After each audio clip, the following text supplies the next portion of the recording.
Hello everyone, welcome to the second lecture of our SQL series. So in this lecture, as you can see, the agenda is we will talk further about DBMS. In the last lecture also we talked the basic concepts about the DBMS, and second thing is we will discuss about the schema within the SQL. So let's first talk more about DBMS. Now, let's say you are a data analyst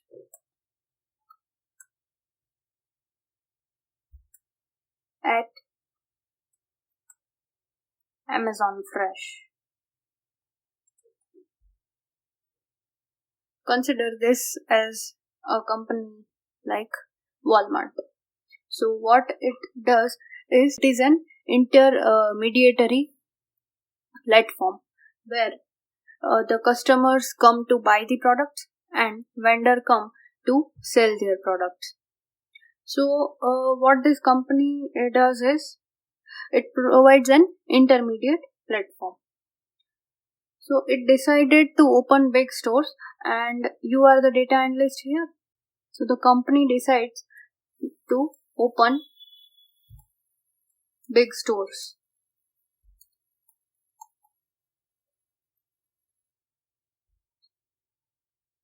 And your manager comes in, and one day he tells that you have to analyze the data of all the existing or the new customers. So for that he gives you the tasks like that all the data is stored in a DBMS. And second thing, he tells that he sent you an email which has the schema attached. Right. So he gives you these two tasks, and based on this you have to perform further. So now here your basic question would be like, what is DBMS and what is schema? Although you know like what is DBMS, it is an management system that operates the databases. But let's understand this thing in further detail. So let's split this DBMS into two parts, DB and MS. DB stands for database, and this MS stands for management system. Right? So what do we understand by database? Let's talk about it. Database is a collection of interrelated tables. So the formal definition of database is that it is a collection of interrelated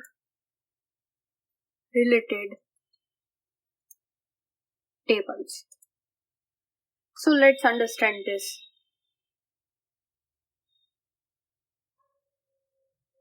Now you got table 1.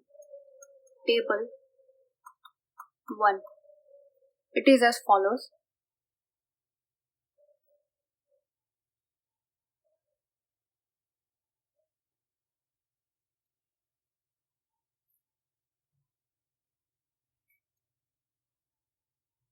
Let's say for example, it has 4 columns. First, second, third and fourth. And table 1 is of orders table, right? So first column is order ID. Then next column is date on which the particular order is placed. Then third column is customer ID, and the fourth one is product ID. There could be multiple other columns as well in this actual scenario, but for example here we are taking 4 columns only. So now this table will be having multiple rows or records. Further we will when we talk about more detail, there we will interchangeably say rows as records also. So both of these are synonymous only. So here, what do you think? Each of the row, what does it indicate? So each row here indicates one particular order. Let's say it is order 1 placed on 23rd, let's say July 2022. Customer ID is let's say 8, product ID is let's say 5. And here you have similar multiple orders, let's say 2, 3 and so on. So this is the orders table. Then you have other table as well, which is the customer table.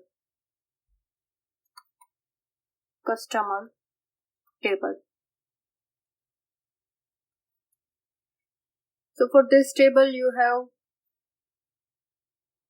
let's say,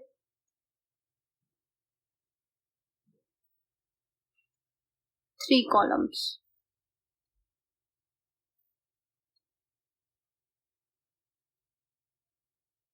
First one is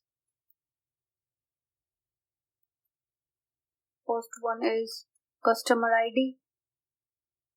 Then next is customer name.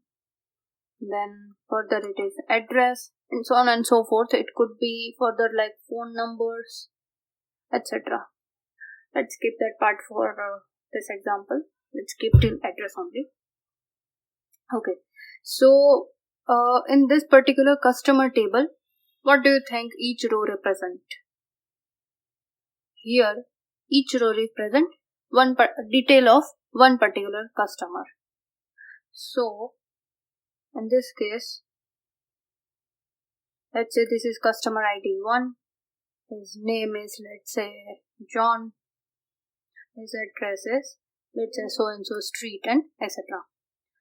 Let's say second customer is anything XYZ, his address and so on and so forth. Let's say this is customer ID 8 and here are his details ABC and the address. Okay, so you are getting the gist how the customer table would look like. And moving forward, we have another table, that is the product table.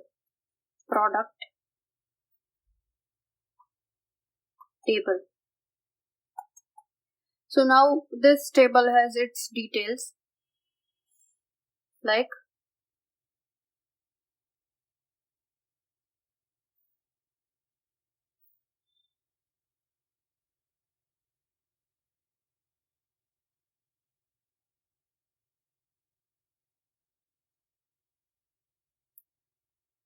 product ID, then product name, then few of the configurations it could be, and then the price, let's say price of the product. Let's keep it for now. Let's say it is product ID 1 and it could be anything, any product, let's say tea. Its price, let's say 200. Then second could be coffee. Then its price, let's say 150 and so on and so forth. Fifth product, let's say sugar. Its price 90. Anything. Okay. So now, what do you understand by looking at all these tables. See, here we have the orders table which has all these columns. But just by looking at the orders table, if you want to know like what was the issue in the order ID 1, then you need to first check the orders table, right? That who was the customer, what product he bought. Then it is related further to the customers table. Now here you can relate that customer ID 8. So from this table you can get the details of that particular customer, like what was his name, address, phone number, and further you can contact he or she to resolve the particular query. And similarly you can check the product detail as well from the product table. So this is how the tables are interrelated. Okay, so that is what is meant by the database. It is a collection of interrelated tables. So here you can clearly see, right, that orders table is interrelated to customer table and product table. Okay, so now let's move ahead. Now let's talk about the next term, that is the management system. DBMS stands for Database Management System. So now let's understand in detail what is management system. Okay, right? It is a set of operations that help in managing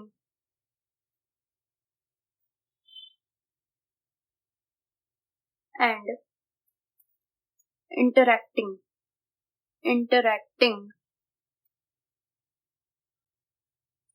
with the database. Okay, so it is a set of operations that help in managing and interacting with the database, right? So what could be the operations? What could be the operations that one can perform on any particular database? So there are these basic operations which we can classify as, which are in the abbreviation we can name it as CRUD operations. CRUD, CRUD operations. So what is CRUD? It is create, retrieve, update, and delete. So these are the operations which we can perform on the database. We can add new data, then we can retrieve or fetch the data from the database. We can update the existing data, and we can delete the data which we don't need, right? And there could be other operations as well, like grant and revoke. This both are for the access purpose, access to the database. You can grant access or you can revoke back the access from so and so users. So this is the function of a management system. So now you get the idea like what is the DBMS and how it functions, right? Now let's move ahead with our today's topic, which is schema. If anyone of you know what is schema, then pause this video for a while and comment down the understanding which you have upon schema. Now let me show you one image of what a schema could look like. So here you can see this picture. So this is known as a schema. So schema basically represents the blueprint of any database. What it does is it gives us the idea of what a database looks like, what are the tables in it, what particular columns does a table consist of, and how those tables are internally connected to each other. So this is the purpose of any schema. So here, let's say for example, you can see, basically let me tell you like what all this represents. See, all these squares or rectangles per se represent one particular table. So here, let's say this customer, this is one table, right? And here all these four written things like customer ID, then customer first name, customer last name, and customer zip. So all these are the columns. There are 4 columns in the customer table. So that is how we get the idea about this particular table. Okay. So, and similarly, here you can see another table, that is vendor booth assignments. So here you can see the details of vendor ID, then the booth number and the market date, like on which particular date that booth was assigned to one particular vendor. So this schema is basically the example of this Amazon Fresh only, where all the vendors are coming and they are selling their particular products and customers are buying from this vendors. Okay, so this is how the schema looks like. Let's move back to the definition part of it. Now if you want to describe formally, let me write it for you. Schema is a blueprint of any database.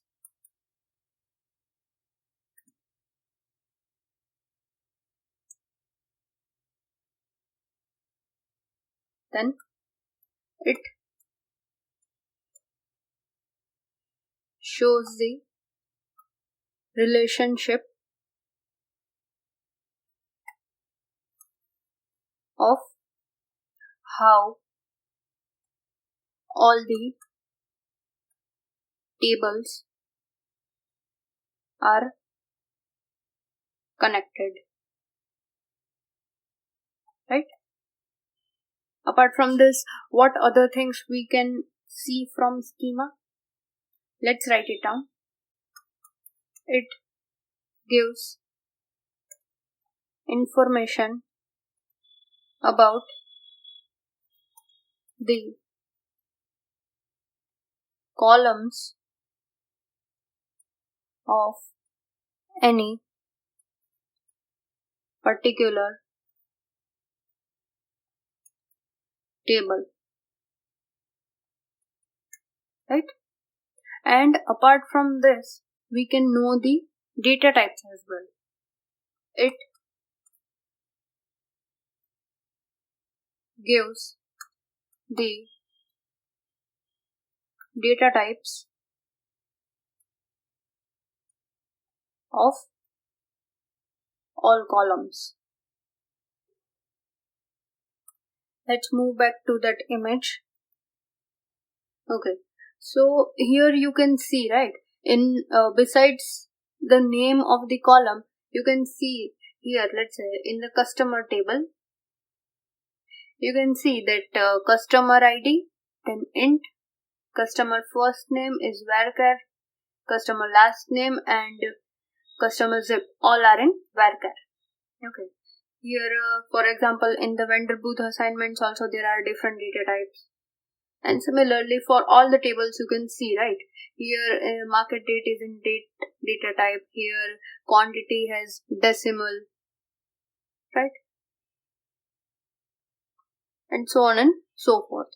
So in the last lecture we got the basic understanding of the data types, right? So what all basic data types are there that we use in SQL? Those who have attended the last session might be knowing. So pause this video and comment down all the data types that we have discussed in the previous session. Let's just take an overview of the data types, because these data types are very useful when we will be moving further to the advanced concepts. And when we will be writing our SQL queries, at that time data types plays the most important role. So it is better to be completely thorough with this concept.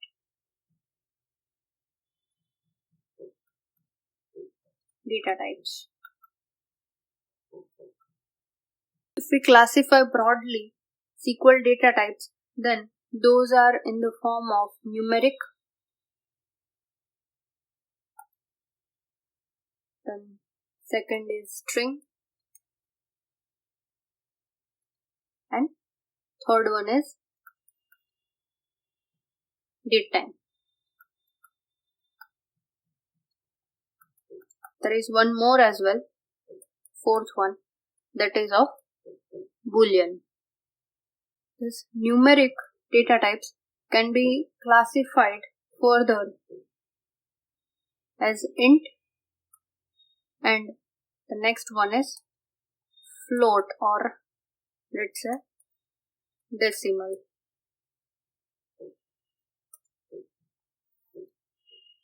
Okay, so integer you all are familiar, right? The normal numbers that are without decimal points, 1 to 42, any number you say, those are of integer type, and float or decimal are the fraction numbers. That is like 2.1, 4.2, anything that is float or decimal. Now in string, in Python, we understand string as the the words or the sentences enclosed within single quotes or double quotes are known as string, right? The same, it is same for all the languages. For SQL also it holds true, but here we have further classification for string, that is char, and the next is varchar. Okay. Let's understand these two in detail. So let's first understand about char. What is char? Let's say char is nothing but fixed length string. Fixed length strings. Fixed length strings are classified as char. So let's say you have one column named country, and besides that you have char as 3. So what does this indicate? It indicates that in the country column, each entry should be of 3 characters. Okay, so in this India will be IND, then USA, then Australia could be AUS. Okay, similarly for other countries. So for this, you can't write the entire spelling. This is wrong. You can't write. Here there is a limit of 3. So characters should not be less than or greater than 3. It should be compulsorily be 3, right? So that is the meaning of char. Now let's talk about the other data type, which is varchar. So varchar is opposite of char. It means that it is variable length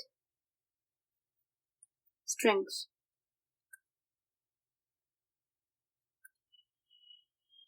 Okay, so here for example, let's say the column name is name, and the data type is varchar, and in bracket you have 10. Okay, so and for this you give the name as, let's say, Mohan, and the another name is Mohan Prasad Yadav, anything. You give this much longer name. So this one is true, but this will not be accepted because it is surpassing the limit which we have defined in the varchar. So what is here the meaning is that the character length should be less than or equal to 10. It should not exceed the limit, right? So that is the meaning of varchar. Okay, so this was the understanding of the strings, which is char and varchar. Then further, the third data type which we discussed was the date time. So date time means it consists of dates. Let's say 23/07/2022. This comes under the date part, and you might have seen few of the columns which are having the timestamps as well. Let's say 14/00/7. So this indicates the timestamp as well. So this type of columns are given the date time data type. This we will learn further in the upcoming sessions, where we will dedicatedly talk about to extract particular day, month or year, or let's say the hour, minute or second from this particular entire number and perform operations on it as per our requirement. So that we will be discussing in the upcoming sessions. For now, you get the understanding of what the date time data type is, right? And then the fourth data type was Boolean. Boolean we all know very well. It has two values, true and false. So these are the basic data types that we use in SQL. So I hope you have got value out of this session and you must have understood these concepts. So that's all for today's session. See you in upcoming session. Thank you. Have a nice day.